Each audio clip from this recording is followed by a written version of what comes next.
Hello everyone, this is Prapti from AQIAS and today we'll be talking about Jainism.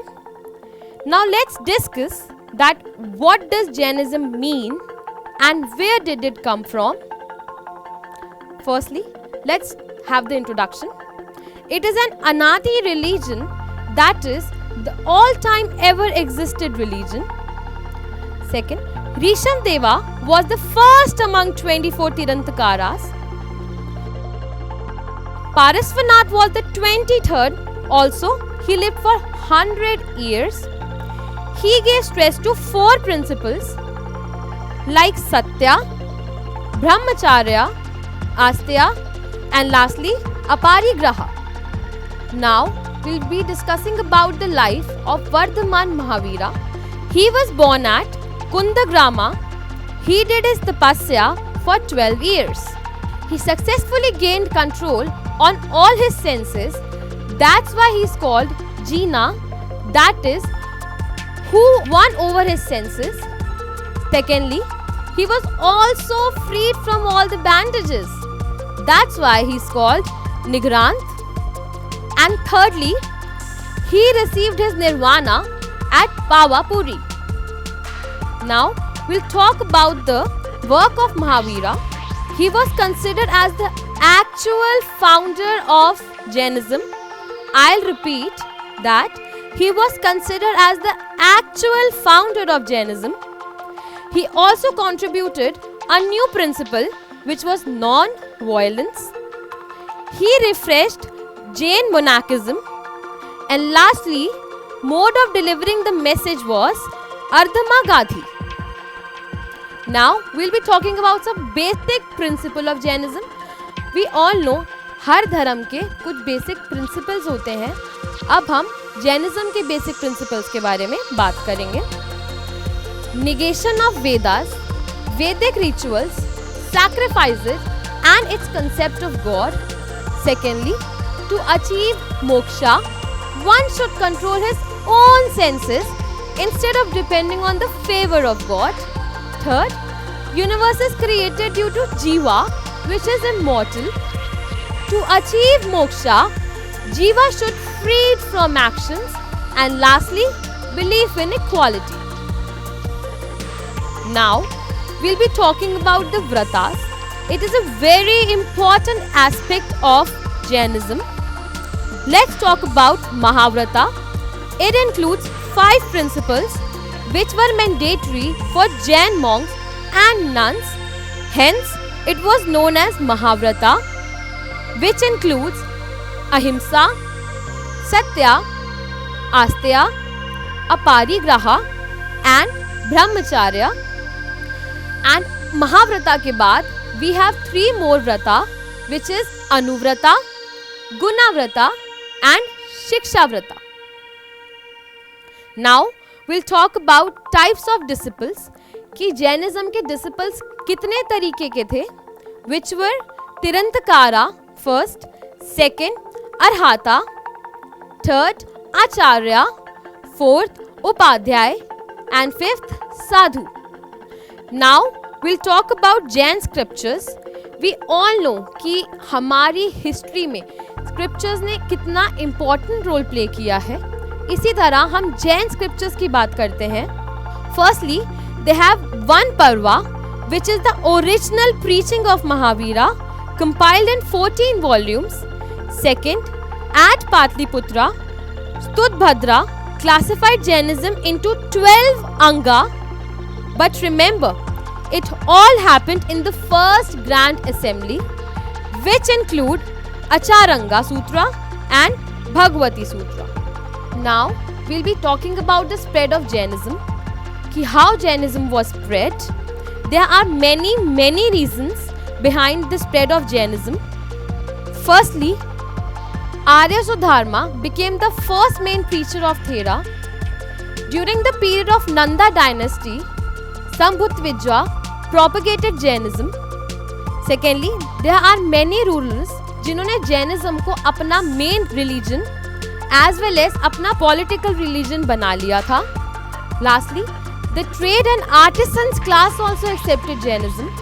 And we'll be talking about the concept. The concept of ahimsa and anankatavada were the immortal gift of Jainism to the Indian culture. Now, we'll talk about the grand assemblies.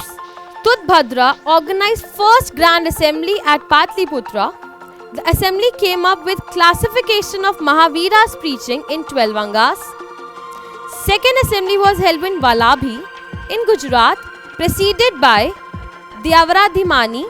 Meanwhile, the 12th anga was lost. They created new texts like Upanga and supplemented 2 remaining angas. Now, we'll talk about the disagreements. I guess we all know that Jainism is divided into 2, which is Shvetambars and Digambars. हम इसके पीछे की history जानते हैं. That earlier Jaina remained without clothes. The Jaina at Magad had resorted and became habitual to cover their body with without cloth. Besides, they have softened some codes of conduct like permission of women in Jain monarchism. The Jaina who returned from south were attached to earlier strict rules and remained clothless. Obviously, now because of which the Jainism was divided into 2, the Shvetambars, which had their white cloth on, and the Digambars, who were clothless. And lastly, in due course of time, both these major cults came up with their own version and scriptures of Jainism. Now, we'll be talking about Buddhism. Let's talk about Buddha's life. He was born at Lumbini in present Nepal. He was son of Shuddhodana. After his enlightenment, he was called Buddha. He shared his knowledge with people based on simple code of conducts and in the language of people, that is Pali. He gave his first sermon at Sarnath. The sermon refuted the early versions of truth and introduced a new beginning in the philosophical history of India. Initially, there were 5 disciples, which is Ashwajit, Upali, Mogalalana, Shreyaputra and Ananda. Buddha organized his disciples into a specific monachism, defined 90 rules and codes of conduct, and this is called the Sangha. Buddha rested at Kushinagar in peace. Let's talk about the most interesting topic, his teachings. He left no written body of thoughts. He believed in 4 noble truths that were: life is a suffering. All suffering is caused by ignorance of the nature of reality and the craving. Suffering can be ended by overcoming ignorance and attachment. And lastly, the path of the suppression of suffering is the noble enfold path, which consists of right views, right attention, right speech, right action, right livelihood, right effort, right mindedness and right contemplation. These 8 are usually divided into 3 categories, which is morality, wisdom, anataman, no soul, karma, and lastly nirvana. Buddhist scriptures. There are 3 volumes which include Sutta Pitaka, collection of Buddha's preaching. Secondly, it has 5 Nikaya, which include the stories of Buddha's rebirth. The Jatakas is collected in the 5th Nikaya. It has Sutta Pitaka, collection of Buddha's preaching in dialect from mainly for common people. Secondly, we have Vinaya Pitaka, collection of rules and codes of conduct for Buddhist monks and nuns. Lastly, Abhidhamma Pitaka, collection of Buddha's philosophical thoughts in the form of questions and answers. Let's talk about Dharma Parishadas, the grand assemblies. During the reign of Ajashatru of Haryaka dynasty, the first grand assembly was organized in the caves of Saptarani, close to Rajigara. It was presided by Mahakashyapa.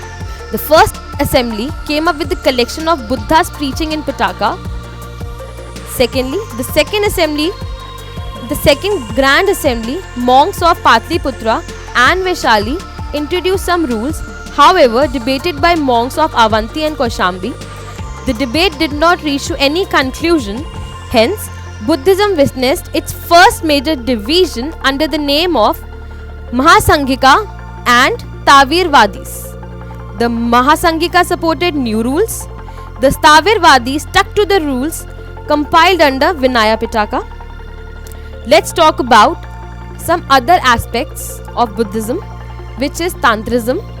Buddhist Tantrism is different from Mahayana in its strong emphasis on sacramental action, also known as Vijayarana, the diamond vehicle. Tantrism is an heuristic tradition. Vijayarana became the dominant from Buddhism in Tibet.